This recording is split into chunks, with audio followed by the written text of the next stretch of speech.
آیا سرفه کردن باعث شده شبا خوب نخوابید یا دیگران اذیت بشن؟ بهترین داروی ضد سرفه چیه؟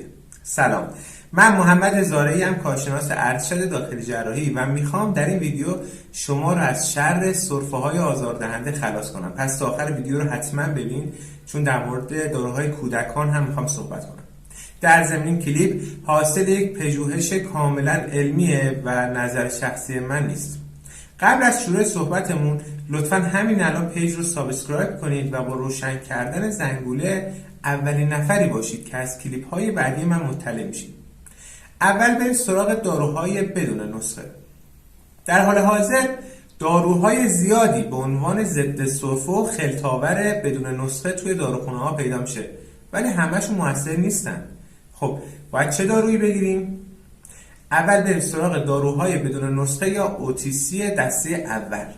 داروهای سرکوب کننده سرفه مثل دکسترومتورفان که اینها با کنترل رفلکس سرفه به شما کمک میکنن که سرفه نکنید و معمولا برای سرفه خشک یا بدون خلط که ناشی از تحریک گلو هست بهتر عمل میکنن. اگر سرفه مرطوب و خلطدار دارید، گایافنزین گزینه بهتریه، چون خلط رو رقیق میکنه که بهتر دفع بشه. دسته دوم آنتی هیستامین ها مثل کلورفنیرامین و کلماسین و ضد احتقان ها مثل سودوافدرین که با تاثیر روی آبریزش پشت حلق که ممکنه باعث تحریک سرفه بشه عمل میکنن. خوبه بدونید که بسیاری از آنتی هیستامین ها میتونن شما رو خواب‌آلود کنن، در حالی که ضد احتقان ها میتونن شما رو بیدار نگه دارن، یعنی اثرشون برعکسه.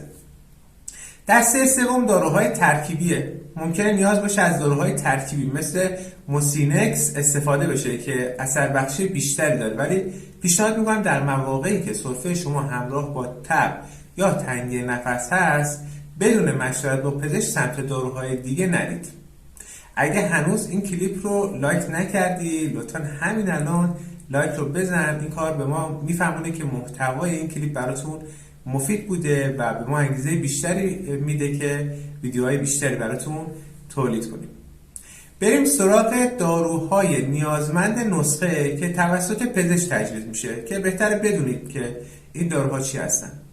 اگر سرفه ها همچنان مقاوم باشن از کپسول بنزوناتات استفاده میشه که این دارو میاد روی دیواره کیسه های هوایی و پوشش ریه ها رو بی‌حس میکنه و سرفه رو از بین میبره. این دارو غیر مخدره و جزو اولین گزینه‌های دارویی نیازمند نسخه است. اگر پزشک شما متوجه خسخس سینه هم بشه، معمولا دارویی به اسم آلبترول یا سالبوتامول میده تا راحت‌تر نفس بکشید. داروی آخر ترکیبات کدئین دار پرومتازین هست که باعث سرکوب سرفه میشه. اما تحقیقات چی میگه؟ بهترین دارو برای کودکان کدومه؟ سازمان غذا و داروی آمریکا از سال 2000 تاکید کرده که بهتره به جای دارو برای کودکان از درمانهای حمایتی دیگه استفاده کنیم. نوشیدن مایعات زیاد باعث کاهش گلو درد میشه. خوردن عسل برای کودکان بالای 1 سال حتی اثرش از دکسترومتورفان و دیفنهیدرامین هم بهتره. البته حواستون باشه که به بچه‌های زیر 1 سال به خاطر خطر بوتولیسم عسل ندید. بخور گرم و استفاده از قطره سدیم کلراید هم میتونه احتقان بینی رو کاهش بده. اگه دیدیم با این کارها تب و سرفه بهتر نشد و بیشتر از 2 روز ادامه پیدا کرد، بهتره به پزشک مراجعه کنید. ممنون از توجه شما. اگر فکر میکنید این ویدیو برای عزیزانتون میتونه مفید باشه، لینک این ویدیو رو براشون ارسال کنید. یا حق